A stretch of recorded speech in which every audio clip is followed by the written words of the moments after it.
I now give the floor to the distinguished representative of the Sudan to introduce an address by the head of government. Thank you.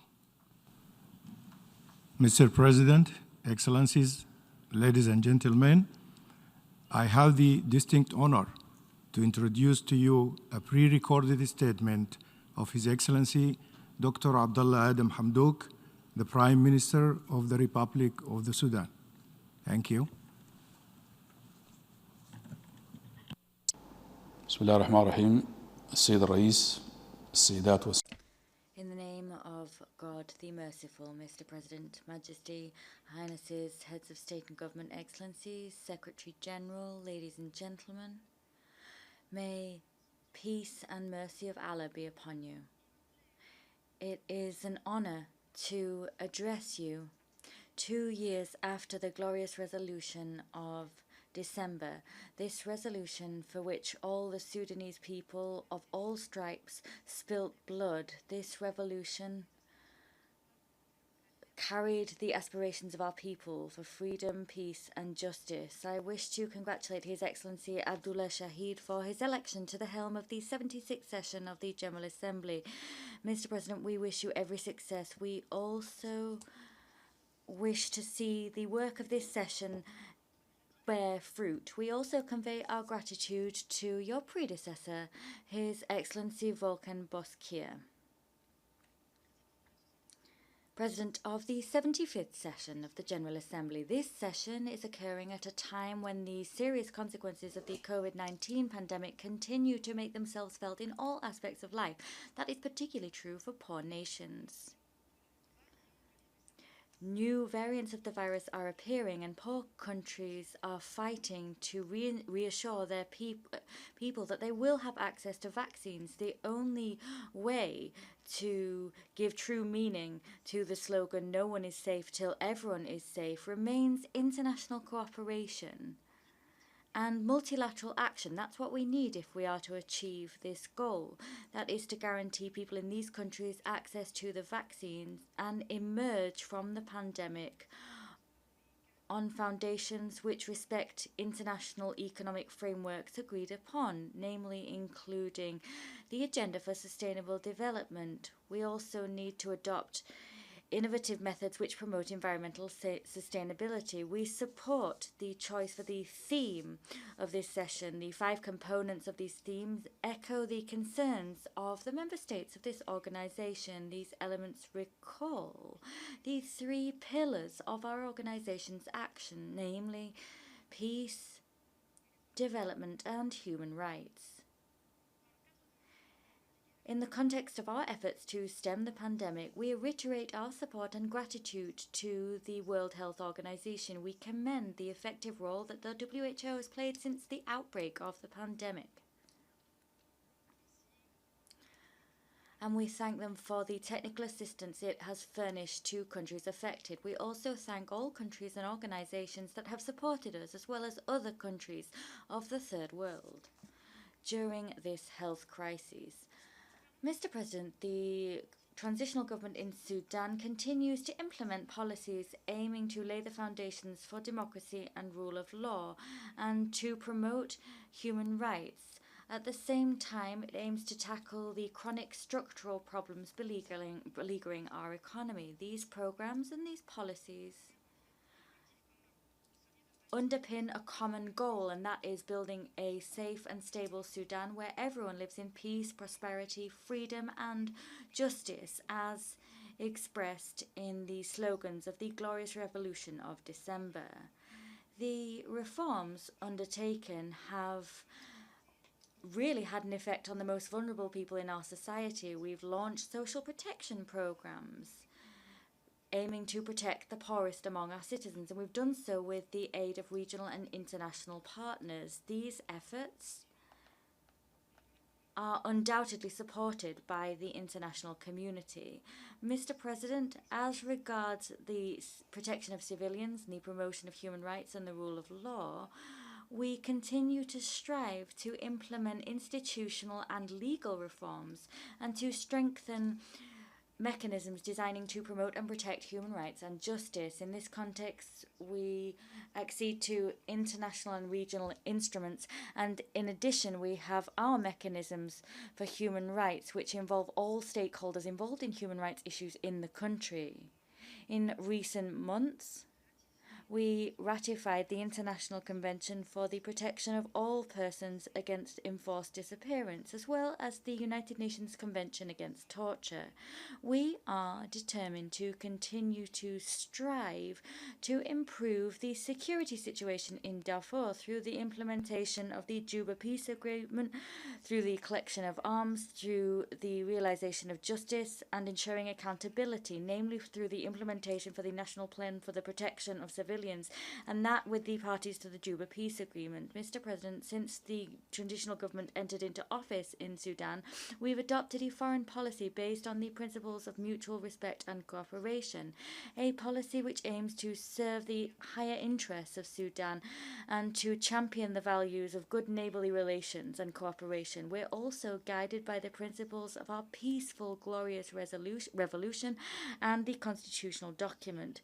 As regards humanitarian issues, we express our gratitude to the United Nations, its humanitarian agencies, and to all international organizations and donors who have supported the transitional government in its efforts aiming to help the situation of displaced persons, repatriated people, and refugees. We wish to underscore the fact that the government has rapidly lifted the constraints and obstacles which hindered the provision of humanitarian aid to conflict areas and the persons affected by these conflicts in these areas. And in its national plan, the government has focused on the issue of improving humanitarian action and has adopted projects which have provided sustainable solutions and lasting solutions to the needs of displaced persons as enshrined in international instruments and rules which govern humanitarian actions.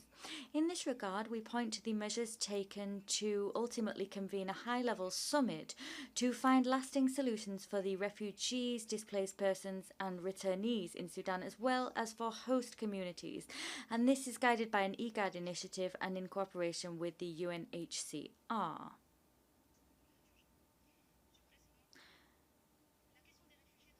Mr. President, the issue of refugees is a strategic issue because it has a direct impact on the national economy and the service sector and security in the country, among other sectors. Of course, you will know that Sudan, given its geographical location, has witnessed a flow of refugees from neighbouring countries which are facing development, economic, security and political challenges. Host communities are the first providers of protection and solidarity to these people. They share with refugees their scant resources and do not, unfortunately, receive the support they require. Conditions in refugees camps are better than those in many host communities, so the international community needs to effectively contribute to the development of these communities as part of distributing the burden involved.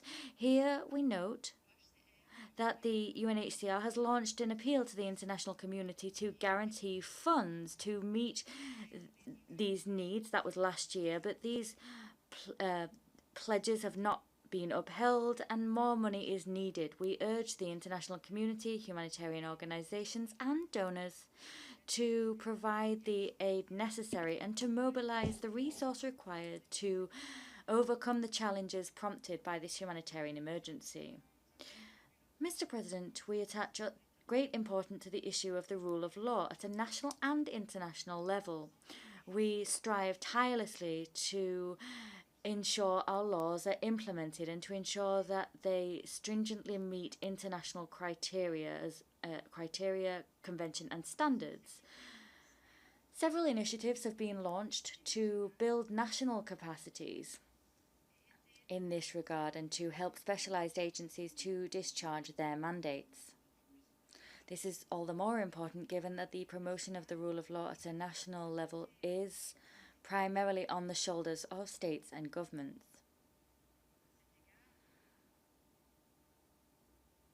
With this in mind, my country has acceded to several agreements and conventions on the humanitarian aspect of the rule of law, and we've taken measures aiming to solve the problems that have undermined efforts to achieve human rights. And these were problems handed to us by the former regime. We've aimed to increase freedoms, we've strengthened the empowerment of women in our societies, we've furthered the freedoms of expression and opinion, we fought against impunity. And we've also anxiously sought to develop our cooperation with the international community. I would note here that the National Bureau for the Office of Human Rights continues to function in Sudan and has done since January. That's the UN Office for Human Rights in Sudan. My country is aiming to ensure the stability and security of the neighboring of our continent, particularly in neighboring countries in Africa, and we're doing that through partnerships with the League of Arab States, the African Union, and other regional partners, for example, IGAD. During our presidency of IGAD, incidentally, we left no stone unturned in bolstering security and stability in the region. We strive to settle conflicts between countries in our region. The post-revolution Sudan believes in the importance of good neighbourly relations, believes in the importance of ensuring security and stability in neighbouring countries, and believes in the principle of non-interference in the affairs of other states.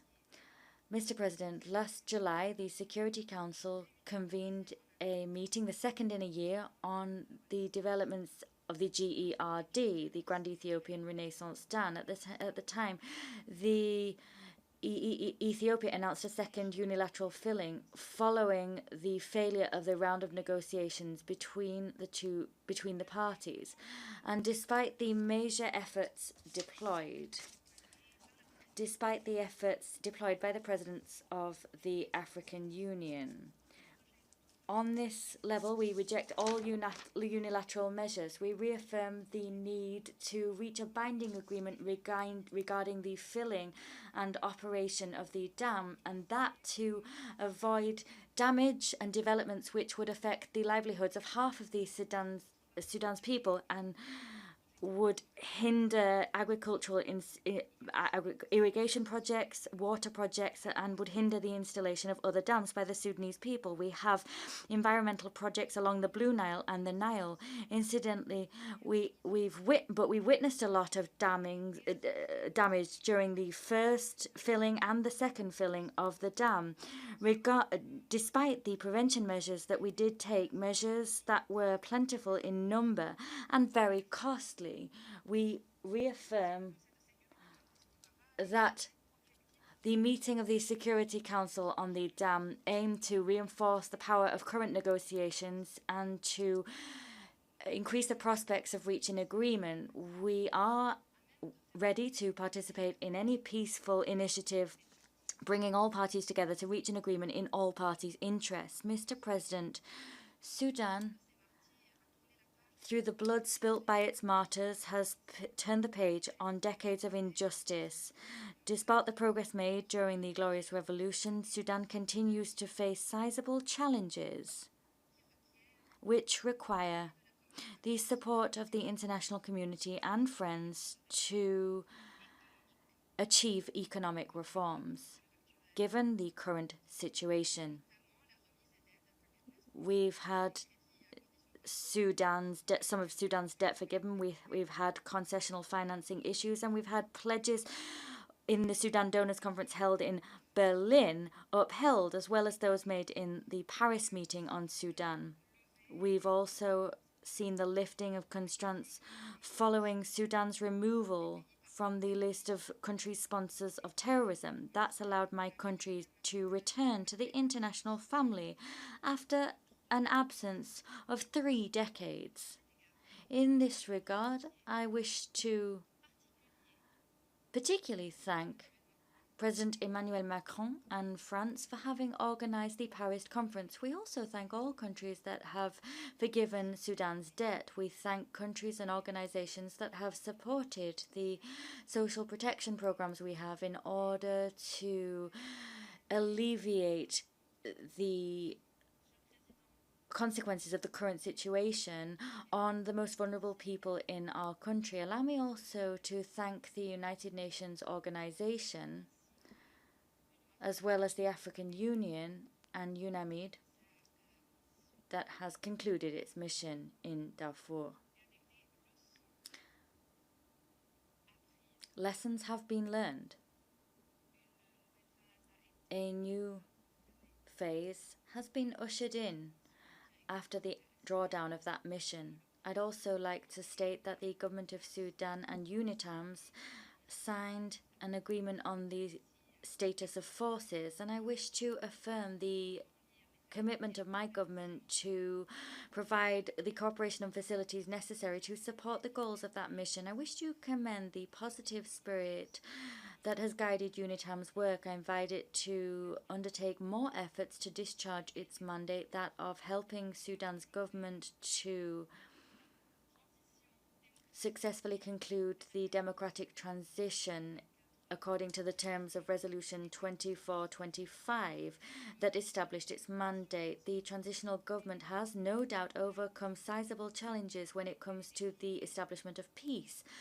But challenges following the establishment of that peace continue. We hope that the international community and the United Nations organization, as well as UNITAMS, will play an effective role in building peace and ensuring the return of displaced persons, and in mobilizing financial and technical resources to achieve the goals of demobilization and reintegration, as well as to expedite the implementation of articles regarding security as enshrined in the Juba Peace Agreement. In conclusion, I wish to reaffirm that we continue along our path of completing our reconstruction projects, that of strengthening our constitution and our international institutions, that project of strengthening our foreign relations so that Sudan can once again return to being an effective contributor to its region and the international stage, and in so doing it will build the future that we all wish to see, contributing to strengthening the United Nations role in bolstering cooperation and collective action as the best possible way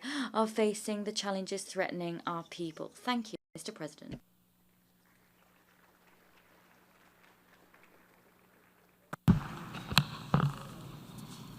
Au nom de l'Assemblée. On behalf of the General Assembly, I wish to thank the Prime Minister of the Republic of the Sudan for the statement just made. I now give the floor to Excellencies, ladies and gentlemen, to the distinguished representative of Cambodia to introduce an address by the head of government.